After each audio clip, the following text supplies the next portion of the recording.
안녕하세요, 토리자리입니다. 이번 시간에는 롯데홈쇼핑 한번 분석해 보도록 하겠습니다. 그럼 지금 바로 가시죠! 롯데쇼핑 2편입니다. 토리자리 기업 분석 리포트는 지난 롯데쇼핑 1편에서 롯데쇼핑의 악화된 상황을 이야기했었죠. 실제로 영상 업로드 이후 이어진 롯데의 실적 공시는 매출 17조 6,330억 원으로 전년 대비 매출은 선방했으나 영업이익은 4,280억 원으로 마이너스 28.35%를 기록했습니다. 당기손익은 무려 마이너스 8,540억 원이라는 다소 안타까운 결과가 나왔어요. 하지만 더욱 가슴이 아픈 것은 앞으로도 이 같은 악화가 더욱 지속이 될 것이라는 우려가 크다는 것이죠.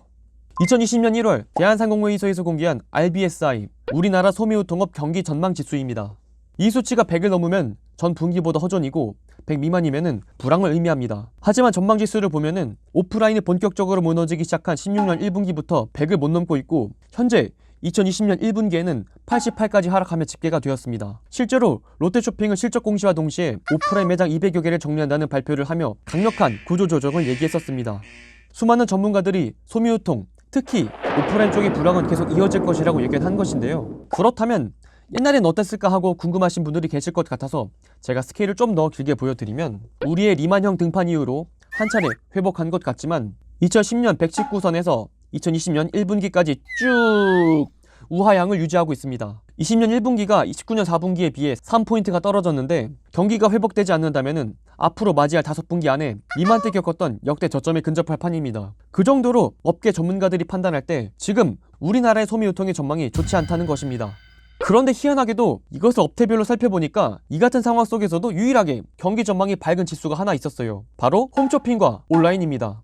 대부분의 지수가 몇 년째 80에서 90대에서 중례 많이 하는데 그래도 홈쇼핑과 온라인은 100대에서 왕창 클까 조금만 클까 하면서 행복한 고민을 하고 있습니다. 온라인 뜬다는 이야기는 그 누구보다도 잘 아시는 우리의 구독자분들이니 더 길게 이야기하진 않겠습니다. 그래서 이번 시간에는 10년 동안 비전 있게 성장해왔던 홈쇼핑 산업에 대한 미래와 롯데홈쇼핑이 그 속에서 꾸는 꿈을 한번 같이 알아보는 시간 갖도록 해보겠습니다. 우선 먼저 재미있는 이야기로 우리나라 홈쇼핑 산업은 어떻게 시작되었을까요? 대한민국 홈쇼핑의 시작은 1995년 한국 홈쇼핑과 삼국 홈쇼핑 두 개로 시작이 되었습니다. 1997년 한국 홈쇼핑은 오늘날 GS 홈쇼핑이 되는 LG 홈쇼핑으로 사명을 변경했고 2000년 CJ그룹이 삼국 쇼핑을 인수하면서 지금의 CJ 홈쇼핑이 되었습니다. 곧이어 당시 현대홈쇼핑, 우리홈쇼핑, 훗날 NS홈쇼핑이 되는 농수산 홈쇼핑이 연이어 탄생되면서 여러분들이 아시는 홈쇼핑 산업이 성숙이 됩니다. 그리고 우리 롯데형들은 2006년 우리홈쇼핑을 인수하게 되면서 본격적으로 홈쇼핑 산업에 진출하게 되죠. 홈쇼핑의 산업 규모는 어떻게 될까요? 2018년 공시자료 기준으로만 말씀을 드리면 상위 7개사 기준 약 5조 2천억 원 수준입니다. 각 점유율의 순위는 1위 CJ 1조 2,934억 원 25%, 2위 GS 1조 735억 원으로 20%, 3위 현대 9,754억 원 18%, 4위 롯데 9천억 원대 17%이며 나머지 NS, 홈앤쇼핑, IM쇼핑이 도합 1조 원으로 20%의 시장을 가져가고 있습니다. 그렇다면 우선 먼저 롯데홈쇼핑의 매출 및 영업이익을 살펴보도록 하겠습니다.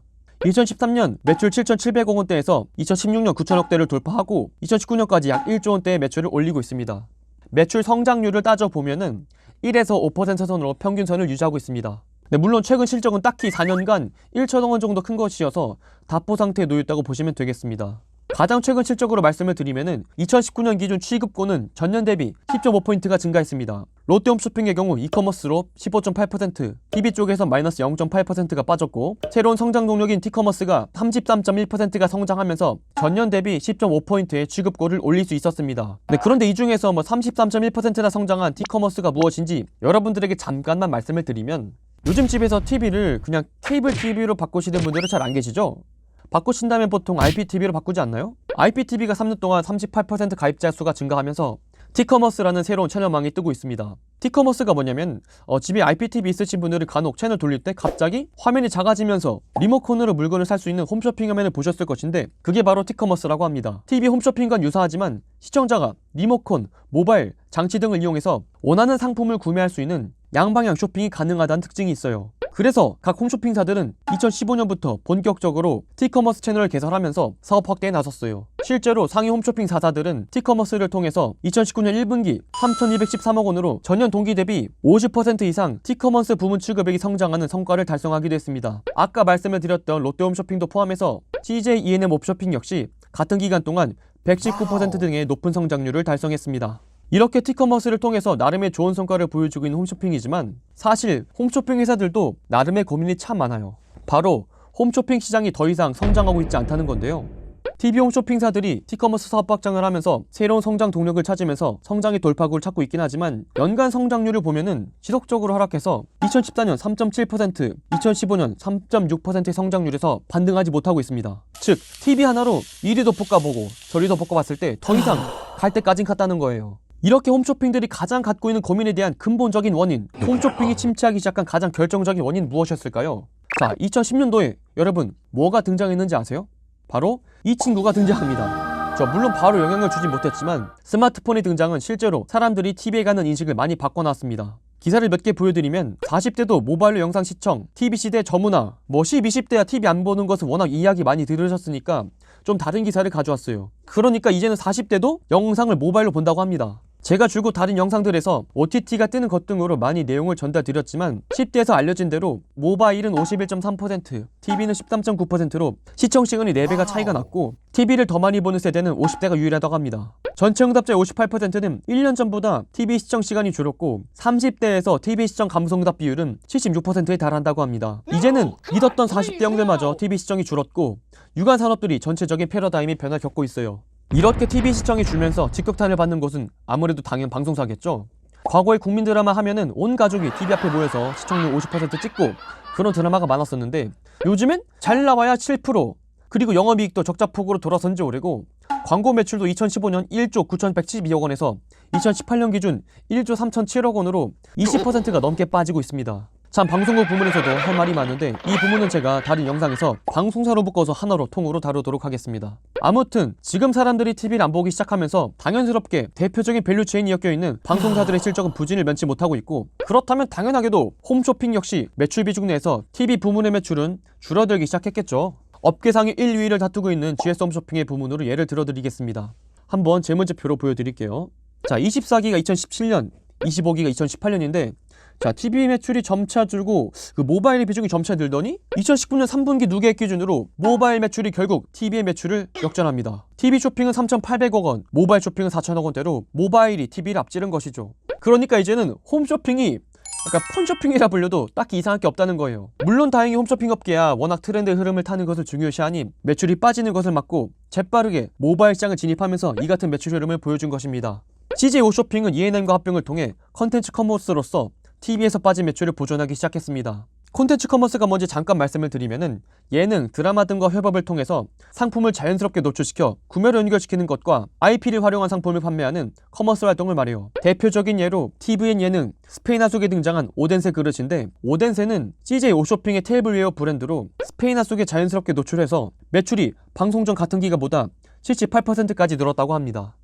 GS 홈쇼핑 역시 모바일 전용 생방송인 모바일 라이브를 신설하고 AI 기술을 기반으로 한 모바일 홈 시스템을 구축했어요. 모바일 앱에서 AI 기술을 활용해 고객별 장바구니나 구매 패턴 등을 분석한 뒤 구매 가능성이 높은 상품을 골라 추천해주는 방식으로 모바일 쪽을 키우고 있다고 합니다. 자, 그래서 모바일로 체제 전환한 홈쇼핑의 실적은 어떠느냐? 2018년도 6월 자료인데 물론 제가 알기로는 여기서 좀 더 올라갔을 거예요.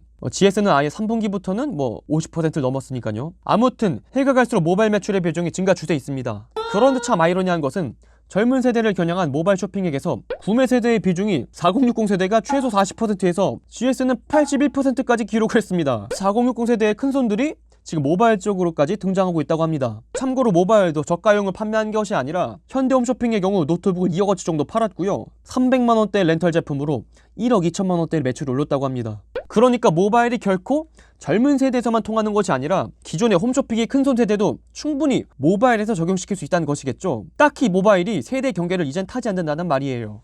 자, 그렇다면 TV를 보는 사람들은 갈수록 줄어들고 있고 홈쇼핑의 사업 부문 매출이 모바일로 점점 늘어가고 있어요. 그럼 그렇다면 전 이런 생각이 들어요. 지금이야 5대5이지만 나중에 모바일이 TV 매출을 완전히 찍어 누르지 않을까? 라는 생각이 들어요. 그런데 여기서 이런 질문도 해주신 분들이 계실 것 같아요. 아니 토리자라, 너도 늙으면 똑같이 집에서 TV 보다가 사게 될 거야. TV 홈쇼핑? 절대 안 망이 자식아. 이러실 수 있습니다. 그런데 전 이런 생각이 들어요. 내가 늙어서 폰으로 사다가 TV로 산다고? 제 개인적으로는 만약에 제가 늙어서 친구들과 만날 때 막 공원 가서 바둑을 두기보다는 솔직히 친구들한테 얘들아 롤 한 판 하자, 얘들아 카트 한 판 하자 이럴 것 같거든요. 왜냐면 저한테 친숙한 것은 바둑이 아니라 게임, 컴퓨터거든요. 그런 것처럼 제가 늙으면은 오히려 뭐 TV로 사는 것이 아니라 모바일 쪽으로 그렇게 살 것 같아요. 왜냐면은 저한테 편한 것은 TV로 사는 것이 아니라 모바일이 더 편하기 때문이에요. 그렇다면 홈쇼핑의 미래는 폰으로 라이브 방송을 통해서 판매하는 것이 차세대 미래이지 않을까? 그렇다면은 관련 산업이 좀 더 크지 않을까? 그래서 인터넷 방송이랑 연계된 비디오, 미디어 커머스로 발전되지 않을까 하고 온라인 스트림과 관련된 비디오, 미디어 커머스가 발전되지 않을까 하고 관련 기업을 살펴보니까 국내 온라인 스트리밍 회사 아프리카TV의 주가가 이렇게 올라가고 있습니다. 실제로 영상 시청에서 TV 대신 스마트폰을 이용한 사람이 늘면서 스포츠 중계, 방송도 아프리카TV에서 서비스하고 있고 이런 채널을 이제는 홈쇼핑처럼 활용할 수 있는 이커머스, 미디어 커머스가 새로운 홈쇼핑의 성장 동력이 될 수 있는 거죠. 실제로 롯데쇼핑은 미래성장 사업으로 모바일 쪽을 대폭 강화했습니다. 모바일 앱에서 매장을 구경할 수 있도록 VR, AR 기술을 활용한 핑거쇼핑과 안면인식 기술을 활용한 상품 추천 서비스의 페이스 서비스 등 모바일 앱과 관련된 서비스를 출시하고 있고 2019년 11월 V커머스 마케팅 전문 회사인 어랩트에 40억 원을 투자하면서 컨텐츠와 소셜미디어를 통한 콘텐츠 사업에 본격적으로 뛰어들었습니다. 2022년까지 미디어 커머스 기업으로의 진화와 2025년에는 글로벌 미디어 커머스 기업으로 거듭나겠다는 계획 역시 밝혔습니다. 네, 이렇게 롯데쇼핑 2편 롯데 홈쇼핑에 대해서 한번 다뤄보았습니다. 이제는 홈쇼핑에서 매출 부문이 TV 쇼핑보다 모바일 쇼핑이 늘릴 정도로 지금 모바일은 극성장세를 맞고 있어요. 그러면서 뜨는 산업이 V커머스, 컨텐츠 커머스를 통해 가지고 온라인 스트리밍을 통해서 판매되는 것이 유행입니다. 실제로 관련된 유관 산업인 아프리카TV 역시 주가가 계속 치솟고 있죠. 사람들은 계속 TV 시청이 줄고 있고 그리고 모바일 역시 디스플레이도 이제 플렉서블, 폴드가 나오는 마당에 홈쇼핑 역시 모바일을 준비해야 되는 것은 아닌가 싶네요. 저는 가장 모범적인 사례가 CJ ENM 홈쇼핑이라고 생각이 됩니다. 컨텐츠와 미디어를 한 번에 합쳤으니까요. 앞으로 홈쇼핑의 비례는 V커머스, 미디어 커머스, 컨텐츠 커머스가 주도하지 않을까 싶습니다. 그래서 인터넷 방송을 주관하는 관련 산업 역시 클 것으로 전망이 됩니다. 저도 클까요? 아무튼 롯데 홈쇼핑 아무쪼록 V커머스 시장을 잘 진출해서 눈물의 롯데가 아닌 더 이상 화려한 롯데로 다시 거듭나길 바라겠습니다. 오늘의 영상은 여기까지입니다. 영상의 내용이 좋았다면 구독과 좋아요 한 번씩 부탁드리도록 하겠습니다. 그리고 전 여러분들의 모든 댓글을 달고 있습니다. 원하시는 기업 산업 있으시면요 밑으로 댓글 달아주시면 매주 2편씩 분석해서 올려드리고 있습니다. 그리고 오늘 못다한 기업과 산업에 대한 이야기는 www.catch.co.kr에 다 들어있으니까요 한 번씩 꼭 방문 부탁드리도록 하겠습니다. 그럼 저는 또 다음에 좋은 영상으로 찾아뵙도록 하겠습니다. 그럼 다음에 또 만나요. 안녕.